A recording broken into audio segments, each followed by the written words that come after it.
मैं चुनौती देता हूँ नरेंद्र मोदी को, मेरी चुनौती स्वीकार करें, एक कानून बना दें कि अब जिस परिवार का जो काम होगा उसका बेटा उस काम में भर्ती नहीं हो पाएगा। उसका बेटा आईएएस नहीं होगा, उसका बेटा व्यापारी नहीं होगा, उसका बेटा नेता नहीं होगा, उसका बेटा इंजीनियर नहीं होगा, उसका बेटा किसान नहीं होगा। तो अगर ऐसा कोई समाज बनाना चाहते हैं तो मेरी चुनौती स्वीकार करें, एक कानून बना दें। उन्होंने कहा कि अब तक इस देश में कम्युनल सिविल लॉ था, अब हमको सेकुलर सिविल लॉ बनाना है। तो 10 साल से आप क्या कर रहे थे? होनोलुलु गए थे पिकनिक बनाने।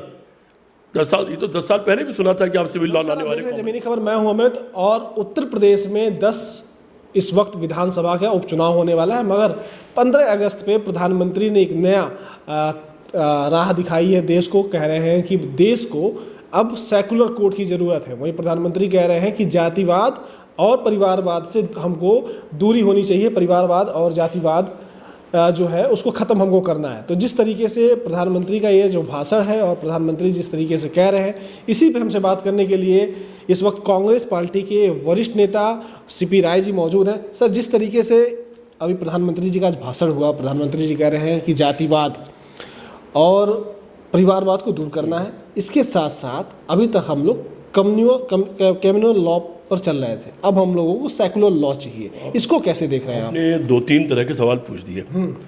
पहला तो जातिवाद और परिवारवाद, तो अपने को नीच किसने कहा, अपने को अति पिछड़ा किसने कहा? वो तो प्रधानमंत्री ने कहा। ये कह कह के रोते रहे पूरे समाज के सामने, वो जब चुनाव लड़े तब, मैं पिछड़ा हूँ, मैं ये हूँ। तो वो पिछड़ा क्या था? वो जात नहीं थी क्या?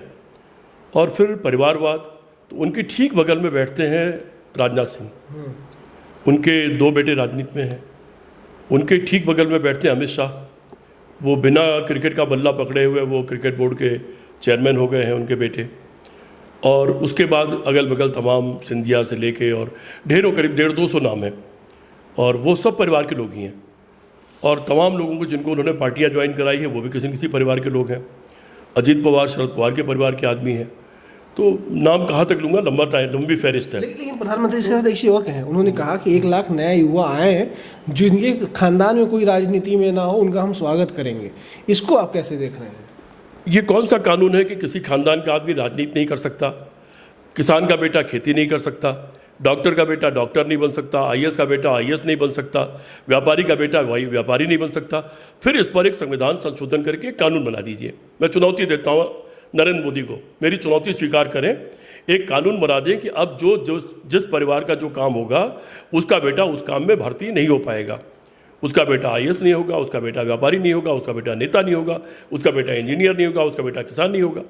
तो अगर ऐसा कोई समाज बनाना चाहते हैं तो मेरी चुनौती स्वीकार करें, एक कानून बना दें। दूसरी बात, खुद अपने ही दल में देख लें कि 150-200 नेता ऐसे हैं जिनके बेटे, कल्याण सिंह का बेटा पोता दोनों नेता हैं, मंत्री भी हैं, थोक में हैं तमाम। तो पहले तो ये दोहरा चरित्र हुआ कि आप खुद उस चीज़ को अपने दल में दूर न कर पाएँ और उसके ऊपर आरोप लगाएं। जातिवाद आप खुद करें, उसके ऊपर आरोप लगाएं। धार्मिक धर्मांधता की राजनीति आप खुद करें, उस पर आरोप लगाएं। दूसरा, उन्होंने आज एक बहुत घटिया बात कही। उन्होंने कहा कि अब तक इस देश में कम्युनल सिविल लॉ था, अब हमको सेकुलर सिविल लॉ बनाना है। तो 10 साल से आप क्या कर रहे थे? होनोलुलु गए थे पिकनिक बनाने। 10 साल, ये तो 10 साल पहले भी सुना था कि आप सिविल लॉ लाने वाले, कॉमन लाए क्यों नहीं? 10 साल से कर क्या रहे थे? और दूसरी बात, चूंकि आज़ादी की लड़ाई में आप सबने गद्दारी की थी, आपके आकाओं ने, आपके संगठन ने, आरएसएस ने, आज़ादी आपको मंजूर नहीं थी, ये झंडा मंजूर नहीं था, इस झंडे को पैरों के नीचे आपने कुचला था और जलाया था, ये संविधान मंजूर नहीं था, झंडे को आपने ये कहा था कि ये बहुत अपशकुन है 3 रंग का झंडा, और जिस झंडे को जलाया था उस पर तिरंगा यात्रा निकाल रहे हैं। जिस आज़ादी की लड़ाई से गद्दारी की उस पर मजबूरी आपकी है उसी की स्वतंत्रता दिवस की बधाई देना। लेकिन चूंकि दिल में वो नहीं है, दिल में गोडसे है, मजबूरी में गांधी को प्रणाम करना पड़ता है, इसीलिए उनके मुंह से ऐसी भाषा और ऐसे शब्द निकलते रहते हैं। पुराना जो कानून है, जो संविधान और कानून, वो स्वतंत्रता सेनानियों ने बनाया था, गद्दारों ने नहीं बनाया था। और बहुत सोच समझ करके संविधान सभा में कई दिन, यानी कितनी लंबी बहस चली, बड़े बड़े विद्वान थे, दुनिया से पढ़े हुए, बड़ी बड़ी डिग्रियाँ लिए हुए, और तमाम अध्ययन करने के बाद एक एक छोटे छोटे विषय पर कई दिन चर्चा हुई, कई दिन बहस हुई, और तब एक एक संविधान का एक एक जो अनुच्छेद है वो पास हुआ, छोटे छोटे मुद्दे पास हुए। आज आप उन स्वतंत्रता सेनानियों को गाली दे रहे हैं इसलिए कि आपने स्वतंत्रता संग्राम में भाग नहीं लिया। आप ये कहना कि उन्होंने कम्युनल लॉ बनाया, ये स्वतंत्रता संग्राम को गाली है, स्वतंत्रता सेनानियों को गाली है और पूरे संविधान सभा को गाली दी है नरेंद्र मोदी ने। इसके लिए नरेंद्र मोदी जी को देश से माफ़ी मांगनी चाहिए। अच्छा सर, अभी उपचुनाव जो होने जा रहे हैं उत्तर प्रदेश में, इस उपचुनाव में 10 सीटें हैं और 10 सीटों पर ये सूचना आ रही है कि सरकार जो है वहाँ से मुस्लिम और यादव समाज के जो अधिकारी कर्मचारी हैं उनको हटा रही है। इसको आप कैसे देख रहे हैं? देखिए, इस सरकार से ये उम्मीद करनी ही चाहिए। पहली बात तो ये बताइए कि उत्तर प्रदेश में यादव अधिकारी कुल हैं कितने? सिपाही तो हैं, दरोगा भी होंगे, लेकिन अधिकारी तो बड़ी गिनती के हैं, बहुत थोड़े से हैं। और मुस्लिम तो मुझे लगता है कि जब 100 नाम गिनेंगे तो एक कोई निकल के आएगा, मुश्किल से, बहुत मुश्किल से मुसलमान लोग अधिकारी हैं। तो आप उनको हटा के करेंगे? अच्छा चलिए, हटा लीजिए, सबको हटा लीजिए, यादव भी हटा लीजिए, मुस्लिम भी हटा लीजिए, जिस पे आपको शक हो उसको हटा लीजिए, लेकिन जनता को हटा के कहाँ ले जाएंगे? वोट तो जनता ने आपके खिलाफ दिया है। 63 सीट की आपको 32-33 सीट पर समेट दिया, ये जनता ने किया है। और वो भी धोखा हो गया, 12 सीट आप बेईमानी से जीतते हैं उसमें भी, वरना 12 सीट और कम जीतते। तो अब जो चुनाव होगा, ये 10 की 10 सीट योगी जी हारने जा रहे हैं, उनको पता है। 10 की 10 सीट 10 की 10 सीट वो हारने जा रहे हैं, उनको पता है। और ये 10 की 10 सीट इंडिया गठबंधन जीतेगा।